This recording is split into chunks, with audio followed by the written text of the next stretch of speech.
வணக்கம். கதை கதையாம் குழுவிலிருந்து சரிதா ஜோ. இன்று எழுத்தாளர் வண்ணதாசன் அவர்களின் கதைகளிலிருந்து. எழுத்தாளர் வண்ணதாசன் சிவ கல்யாண சுந்தரம் அப்படிங்கிற இயற்பெயருடைய இவர் கல்யாண்ஜி என்ற பெயரில் கவிதைகளையும் வண்ணதாசன் என்ற பெயரில் கதைகளையும் எழுதி வர்றாரு. 1946 திருநெல்வேலியில் பிறந்தவர்.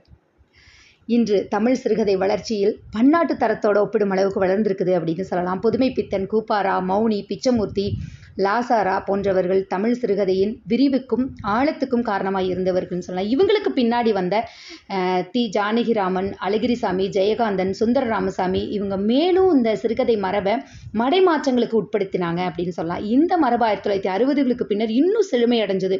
அது அதிவேகமான செழுமை அடைஞ்சது அப்படின்னு கூட சொல்லலாம். யாரெல்லாம் வந்தாங்க அப்படின்னா வண்ணநிலவன், வண்ணதாசன், பூமணி இப்படி தலைமுறை எழுத்தாளர்கள் சிறுகதை வாழ்வியலில் மிக முக்கியமாக நுட்பமான கூறுகளை ஆழமாக வெளிப்படுத்தினாங்க அப்படின்னு சொல்லலாம். இந்த நவீன இலக்கியம் வேறுபட்ட தன்மைகளையும் களங்களையும் உள்வாங்கிருச்சு. அந்த ரீதியில் கவனிப்பு பெற்றவர் அப்படின்னு சொன்னால் வண்ணதாசன் அப்படின்னு சொல்லலாம். மிக மிக முக்கியமான இப்போ சமீபம் வரைக்கும் எழுதி கொண்டிருக்கும் எழுத்தாளர்களில் வண்ணதாசன் முக்கியமானவர் அப்படின்னு சொல்லலாம். என் சிறுகதைகள் எல்லாமே என்னை சுற்றி நடந்த விஷயங்களை வைத்தே எழுதியிருக்கிறேன். 99% உண்மை கதை தான் அப்படின்னு சொல்லுவார். சில சமயம் நிஜ பேராக இருக்கும், சில சமயம் வேறு ஏதாவது பேரை போட்டு எழுதுவேன் இப்படின்னு சொல்லி ஒரு பேட்டியில் வண்ணதாசன் சொல்லியிருக்காரு. அவருடைய எழுத்தை பற்றி அவர் சொல்கிறது எவ்வளோ அழகாக இருக்குது. 1962 புதுமை அப்படிங்கிற பத்திரிகையில் ஏழையின் கண்ணீர் அப்படின்னு முதல் சிறுகதை பிரசவமாச்சு. அதுக்கப்புறம் தொடர்ந்து தீபம் இதில் நிறைய கதைகள் அவரோடது வெளிவந்தது. வண்ணதாசனுடைய கதைக்களம் நமக்கு ரொம்ப நெருக்கமானதாக இருக்கும்.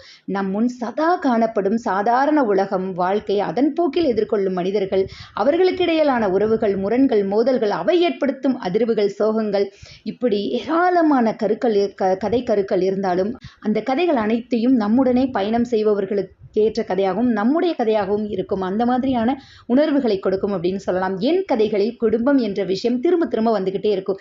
ஏன் அப்படின்னா நான் அதிகம் வெளியில் போய் புழங்காதவன், குடும்பத்துக்குள்ளேயே இருந்தவன், அவங்கள கவனித்து அந்த மாதிரி கதைகளை எழுதுறவன் அப்படின்னு சொல்லி எப்பவுமே தன்னை சொல்லிக்கொள்பவர் வண்ணதாசன் அவர்கள்.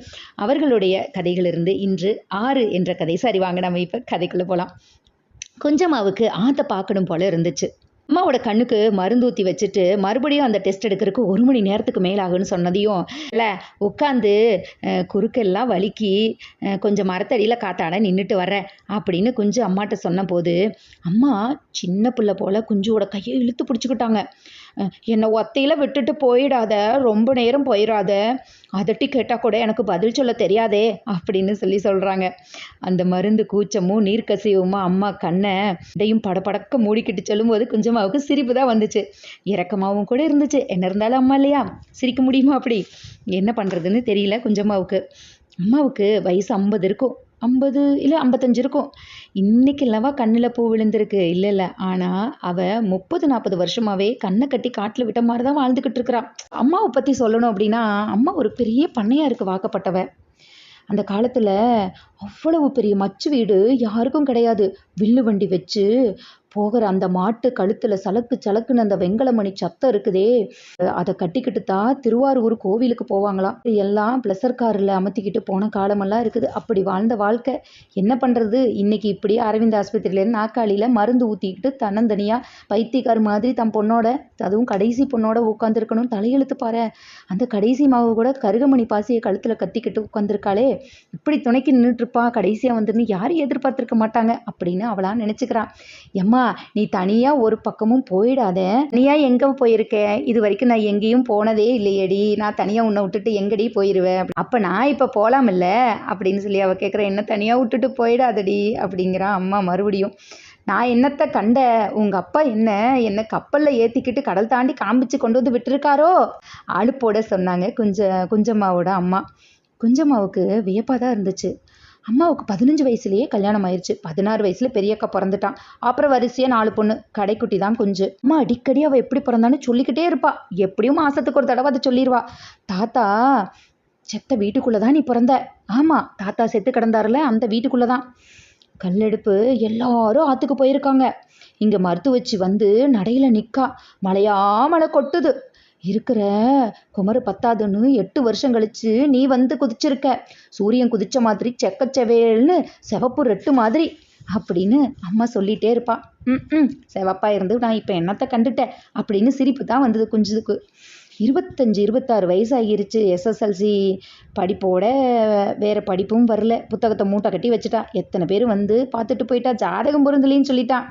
தொட்டு பொருந்தாமல் போகிறதுக்கு ஜாதகம் எங்கே வந்துச்சு? துட்டு தானே முதல் பொருந்தணும் அப்படின்னு சொல்லி அவளா நினச்சிக்குவா எப்பவுமே. அம்மா ஒரு தடவை பளிச்சுன்னு சொல்லியிருக்கா, துட்டு பொருந்தலையாக்கும் அப்படின்னு. அதுலேருந்து அவள் அதை நினச்சிக்குவா. சரி, மாப்பிள்ளை தான் வரல, டீச்சர் ட்ரைனிங் படிச்சிருந்தோமாவது வேலைக்கு போயிருக்கலாம். மதுரையில் தங்கத்து சித்தி மாதிரி ஸ்கூல் டீச்சராக இருந்திருந்தா எம்பிட்டு நல்லாயிருக்கும் அப்படின்னு அவளே நினச்சிக்குவா. கொஞ்சம் இப்படியெல்லாம் யோசிச்சுக்கிட்டே கண்ணாஸ்பத்திரியை விட்டு வெளியே வரும்போது அப்படியே சில்லுன்னு இருந்துச்சு. மழையெல்லாம் பெய்யல, ஆனால் பெய்கிற மாதிரி இருட்டி கிடந்துச்சு. குளிர் அடிச்சுது. கையை கட்டி நின்றுக்கிட்டா. அப்படியே இந்த ஆஸ்பத்திரியவே மேலேயும் கீழேயும் பார்க்குறா. அப்படி நிற்கிறது குஞ்சுவுக்கவே வேடிக்கையாக இருந்துச்சு. ஒரு டாக்டராக இருந்திருக்கலாம். சிட்டு மாதிரி சிறுச்சிருன்னு நடமாடுறாங்களே, இந்த நர்ஸாக கூட இருந்திருந்தா கூட நல்லா இருந்திருக்கும். வாசலுக்குள்ளே நுழையிற அட்டை பதிஞ்சு கொடுக்குற அந்த பெண்ணை பார்க்கும்போது கொக்கரைக்குள்ள நீலாமச்சி மாதிரி இருக்குது அப்படின்னு ஞாபகம் வரும். நீலாமச்சி அழகாக கோலம் போடுவா அப்படின்னு நினைக்கிறா. நீலாமச்சி மாதிரி இந்த ஆஸ்பத்திரி வாசலில் ஒரு பெரிய கோலமாக போட்டு நடுவில் 4-5 பூசணிக்காய் குத்தி வச்சுருந்தா எம்புட்டு நல்லா இருக்கும் அப்படின்னு நினைக்கிறான். அப்படியே எட்டயபுரம் மகாராஜா பங்களாவை சுற்றி இருக்கிற தோப்புக்குள்ளே இறங்கி மரத்தோட மரமாக செடியோட செடியாக நின்றுக்க வேண்டியதுதான். காற்றுக்கென்ன வேலி அப்படின்னு சுஜாதா பாடுற மாதிரி பாடிக்கிட்டே தோப்புக்குள்ள ஒன்றா எப்படி இருக்கும் அப்படின்னு நினச்சி பார்த்துக்கிறான். பாவூர் மாமாதான் நல்லா பாடுவா. ஆமாம், இவளுக்கு அந்த காற்றுக்கென்ன வேலி பாட்டை பாடும்போது பாவூர் மாமா ஞாபகம் வந்துருச்சு. விண்ணோடும் முகிலோடும் விளையாடும் வெண்ணிலவே அப்படின்னு அவர் ஆகவான் பாட முடியலினாலும் மாமா மாதிரி பாடி பார்த்துட்டு இருக்கிறான். வண்ணத்தமிழ் பெண்ணொருத்தி என்னருகில் வந்தாள். இப்படி பழைய பாட்டெல்லாம் பாடுறது அந்த பாவூர் மாமா தான் அப்படின்னு அவரை மாதிரியே பாடி பார்க்குறான். கடைசியாக அந்த மாமாவும் தன்னோட பையனை வேறு இடத்துல தானே கல்யாணம் பண்ணி கொடுத்துட்டாரு. கூட பிறந்த அக்கா மக குஞ்சுவை கட்டி வைக்கலையே. கோயில் வாசல் கடையில் ரப்பர் வளையல் வாங்கி போடுற குஞ்சு எங்கே? தங்கப்புறம் மாதிரி வந்து இறங்கி இருக்கிற அந்த வீரவாநல்லூர் பெண்ணுங்க அப்படின்னு அவளே நினச்சிக்கிறான்.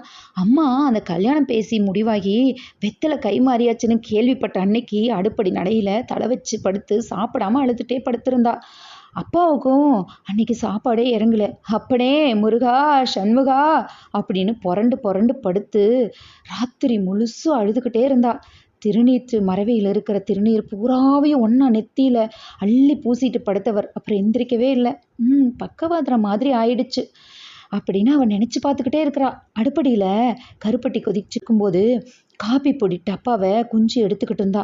ஏட்டி குஞ்சு ஓடியா, உங்கள் அப்பா ஒரு மாதிரி வாரா அப்படின்னு அம்மா சத்தம் போட விடிய காலை இன்னும் அவளுக்கு ஞாபகம் இருக்குது. அடுப்படி, 2ஆம் கெட்டா, பட்டாசல், அங்கனக்குழி இப்படி மாற்றி ஓட ஆரம்பித்த ஓட்டம் இன்னும் முடியல. ஆமாம், அவங்க அப்பா இறந்ததுக்கப்புறம் இவ்வளோ அம்மாவும் தானே. கொஞ்சம் அதுக்கெல்லாம் சளைச்சி விடுறதா இல்லை. ஒரு ஆறு மாதிரி ஓடிக்கிட்டே இருந்துட வேணும்னு நினைப்பான். சிவசைலம் தாத்தா வீட்டுக்கு போனப்போ தான் ஆறு ஓடினதை பார்க்குறான். அந்த ஆறு மாதிரி சிலுன்னு ஓட வேணும்னு நினைப்பான். எந்த ஆறு எத்தனை தடவை அவளுடைய சொப்பனத்தில் வந்திருக்கு? ஆமாம், அந்த ஆறு வந்திருக்கு. அத்தனை தடவை வந்திருக்கு. ஒரே ஒரு தடவை பார்த்த சிவசைல ஆறு திரும்ப மந்திரம் மாதிரி எப்படி அவள் சொப்பனத்தில் வருது? அந்த ஆறு பொங்கவும் இல்லை வத்தவும் இல்லை, தளன்னு நிறைஞ்ச மாதிரி ஓடிக்கிட்டே இருக்குது. குஞ்சு அந்த ஆற்றுக்கு மேலே பறந்துக்கிட்டு இருக்கிறா.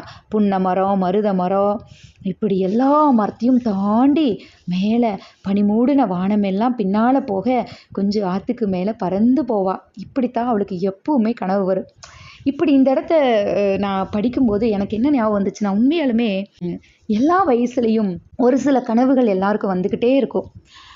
அந்த கனவு அவங்களுடைய அடி ஆழத்தில் மனசில் இருக்கிற ஆசையின் பிரதிபலிப்பாக இருக்கும், இல்லை எப்பவுமே நடக்க முடியாத ஒரு விஷயத்தோட பிரதிபலிப்பாக இருக்கும் அப்படின்னு சொல்லுவாங்க. சில நேரங்களில் கனவு கண்டுட்டா அது நடக்கவே நடக்காது கனவுல அப்படின்னு சொல்லுவாங்க. சில நேரம் சில கனவுகள் காணும் பொழுது அந்த கனவு ஒரு குறியீடு அடையாளமாக வருது அப்படின்னு சொல்லுவாங்க பொதுவாக. அந்த மாதிரி பெரும் ஆசைகளை கொண்ட ஒரு பெண் எப்பவுமே தான் வானத்தில் பறக்கிற மாதிரி கனவு காண்றாளே அப்படின்னு சொல்லி எனக்கு இந்த வரிகளை படிக்கும்போது தோணுச்சு. ஆமாம், எனக்குமே சின்ன வயசுலேருந்து ஏராளமான கனவுகளை சுமந்துக்கிட்டே திரிஞ்ச மாதிரி இருக்கும்.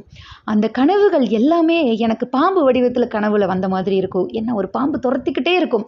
உண்மையாகவே அது என்னுடைய கனவோ, நான் அந்த கனவை பிடிக்க முடியலையோ, நான் தான் அந்த பாம்போ, அந்த கனவை துரத்திக்கிட்டே இருக்கிறனோ, ஓடுற நான் தான் அந்த கனவுகளோ அப்படின்னு நினச்சிக்குவேன். ஆமாம், என்ன தான் பாம்பு துரத்தும், நான் ஓடிக்கிட்டே இருக்கிறேன். அப்போ என்னுடைய கனவு ஓடிக்கிட்டே இருக்குது, பாம்பு தான் நான் அப்போது வந்துக்கிட்டே இருக்கிறேன். ஒரு நாளாவது பிடிச்சனா அப்படின்னு பார்த்தா ஆமாம் பிடிச்சிட்டேன். கிட்டத்தட்ட இந்த ஒரு 5-6 வருஷமாக அந்த கனவே வர்றதில்லை. அப்போ நான் அந்த கனவுகளை எல்லாம் துரத்தி கிட்டத்தட்ட பிடிச்சிக்கிட்டு இருக்கிறேனோ, அந்த பெரும் ஏக்கம் தான் வந்து நம்மளுக்கு கனவா வருதோ அப்படின்னு சொல்லி இந்த கதையை வாசிக்கும்போது எனக்கு தோணுச்சு. அது மட்டும் இல்லாமல் கல்யாணமாகாத ஒரு பெண்ணோட கனவு எப்படி இருக்கும், கல்யாணத்தை பற்றிய கனவாக இருக்கும், தன்னோட வீட்டு நிலைமையை பற்றி கனவாக இருக்கும், நல்லா வாழ்ந்த ஒரு குடும்பம் எப்படி போயிடுது அப்படிங்கிறதும் இந்த கதையை படிக்கும்போது எனக்கு ஒரு குஞ்சுவோட வாழ்க்கை அவ்வளவு எளிதானது அல்ல அப்படிங்கிறதும், அதை தாண்டி அந்த குஞ்சு தன்னோட வாழ்க்கையில் எவ்வளவு பெரிய கனவுகளை வச்சுருக்கா அப்படின்னு தோணுச்சு. சரி வாங்க நம்ம இப்போ கதைக்குள்ளே போயிடலாம் திரும்பவும். கடை பார்வதி அக்கா கிட்ட எனக்கு ரொம்ப பிடிக்கும். அவகிட்ட சொப்பனத்தை சொல்லும் போதெல்லாம் அவள் என் தலையை நீவி கொடுப்பாள். நல்ல சொப்பனம் அப்படின்னு சொல்லுவாள். பார்வதி அக்கா கண்ணு கலங்கின மாதிரி இருக்கும். அவள் சின்ன பிள்ளை மாதிரி என்னை தடவி கொடுக்கறது ரொம்ப கூச்சமாக கூட இருக்குது. நான் என்ன சின்ன பிள்ளையா அப்படின்னு நினச்சிக்க, இருந்தாலும் அது ரொம்ப நல்லா இருக்குது. அந்த தலையை என்னை யார் அப்படி பிரியமாக தடவுவாங்க அப்படின்னு கூட நான் நினச்சிக்குவேன். இந்த இடத்த வாசிக்கும்போது கூட உண்மையாகவே சின்ன சின்ன ஏக்கங்களும் சின்ன சின்ன கனவுகளும் நம்ம யாராவது அரவணைச்சிக்க மாட்டாங்களா, நம்ம யாராவது தடவி கொடுக்க மாட்டாங்களா, ஒரு பேரன்பு கொண்டு நம்ம மேலே வாரி அணைச்சிக்க மாட்டாங்களா. எல்லா வயதுகளிலும் அந்த ஏக்கம் இருக்கும் அப்படின்னு சொல்லலாம். குழந்தையாகட்டும், ஒரு நடுத்தர வயதாகட்டும், வயதானவர்களாகட்டும், தன் மீது அன்பு செலுத்த யாராவது ஒருத்தர் இருக்க மாட்டாங்களா, உண்மையான அன்பாக தன் கை வழியாக அன்பை செலுத்த யாராவது இருக்க மாட்டாங்களா அப்படின்னு சொல்லி ஒரு ஏக்கம் என்றைக்குமே இருந்துட்டு இருக்கும். இந்த பார்வதி அக்காவுடைய இந்த பகுதியை படிக்கும்போது எனக்கு அப்படிதான் ஞாபகம் வந்துச்சு. இந்த பேரன்புக்குத்தானே இந்த உலகம் இயங்கி கிடைக்கிறது, அந்த சின்ன அன்பு கிடைச்சா போதுமே, அப்படியான உண்மையான அன்பு யாருக்கு கிடைக்குது அப்படின்னு சொல்லி எனக்கு தோணுச்சு. பிரியமானவங்க அப்படின்னு சொல்லி அந்த பார்வதி அக்காவை பற்றி நினச்சிட்டு இருக்கிறேன். இப்படியான பிரியமானவங்கள தானா விட்டுட்டு போயிட்டாங்க அப்படின்னு சொல்லி நினைக்கிறேன். ஏன்னா பார்வதி அக்கா வந்து வாழா வெட்டியாக வந்து இருக்கிறவங்க, ஆனாலும் அவங்க யாரையும் நம்பலை. தையல் கடை போட்டு தனக்கான ஒரு வருமானத்தை தேடிக்கிட்டு ஓடிக்கிட்டு இருக்கிறாங்க. இடத்துல பார்வதி அக்காவை நினைக்கிறார். யாரெல்லாமோ நினப்புக்கு வர்றாங்க அவளுக்கு. அந்த குஞ்சுவோட வாழ்க்கை அவ்வளோ அழகான வாழ்க்கை. தன்னோடு இருக்கிற மனிதர்கள் அத்தனை பேரையும் அவ்வளவு அழகாக ஒரு ஒரு நேர்மறையான எண்ணத்தோடு நினச்சி பார்க்குறாரு. அந்த மனித வாசனைகள் அப்படிங்கிறது எல்லாருக்கும் தேவையாக இருக்கிறது, அவர்களுடைய நினைவுகள் தேவையாக இருக்கிறது அப்படின்னு சொல்லி நினச்சி பார்த்துக்கிறான். இடம்தான் எனக்கு ரொம்ப பிடிச்சது. உங்களுடைய கனவுகளை அடைய, உங்களுடைய லட்சியங்களை அடைய நீங்கள் பறந்து போங்க. பறக்க முடியலையா ஓடுங்க, ஓட முடியலையா நடந்து போங்க, நடக்க முடியலையா ஊர்ந்து போங்க அப்படின்னு சொல்லி வரும். இந்த வரிகள் இப்போ இவர் எழுதியிருக்கிற இந்த வரிகள் எனக்கு அதை ஞாபகப்படுத்துச்சு. எப்படி அப்படின்னா, இல்லை பறக்கலாம் அப்படின்னு சொல்லி அவள் மாற்றி மாற்றி யோசிச்சுக்கிட்டு இருக்கிறான். அப்படி தானே ஒவ்வொரு பெண்ணும் யோசிப்பாங்க அப்படின்னு நான் நினச்சேன். குஞ்சுவுக்கு ரொம்ப சந்தோஷமாக இருந்துச்சு. ரெக்க முளைச்சது மாதிரி பரப்பரான்னு இருந்துச்சு, பறக்க வேணும்னு இருந்துச்சு. அந்த ஆறு ஓடிக்கிட்டு இருக்கும் இல்லையா, அதுக்கு மேலே பறக்கணும்னு அவளுக்கு ஆசை. குஞ்சுவுக்கு எப்பவுமே எங்கே பறக்கணும்னு ஆசைனா அந்த ஆற்றுக்கு மேலே பறக்கணும்னு தான் ஆசை. ஏன்னா கனவுல அந்த ஆற்றுக்கு மேலே தானே தொடர்ந்து பறந்துக்கிட்டே இருந்தான். அப்படியான அந்த ஆற்றை பார்க்கணும் அப்படின்னு சொல்லி அவன் நினைக்கிறான். கண்ணாஸ்பத்திரிக்கு 4-8 தாண்டி ஆறு ஓடுது. குஞ்சு வெளியே வந்த போது ஆறு தெரியல. சுலோச்சன முதலியார் பாலம் தான் தெரிஞ்சுது. பாலம் தான் முதல்ல தெரியும். பாலம் தெரிஞ்சாலே ஆறு தெரிஞ்ச மாதிரி தானே. எவ்வளோ அழகான கடைசி வரி. பாலம் தெரிஞ்சாலே ஆறு தெரிஞ்ச மாதிரி தானே.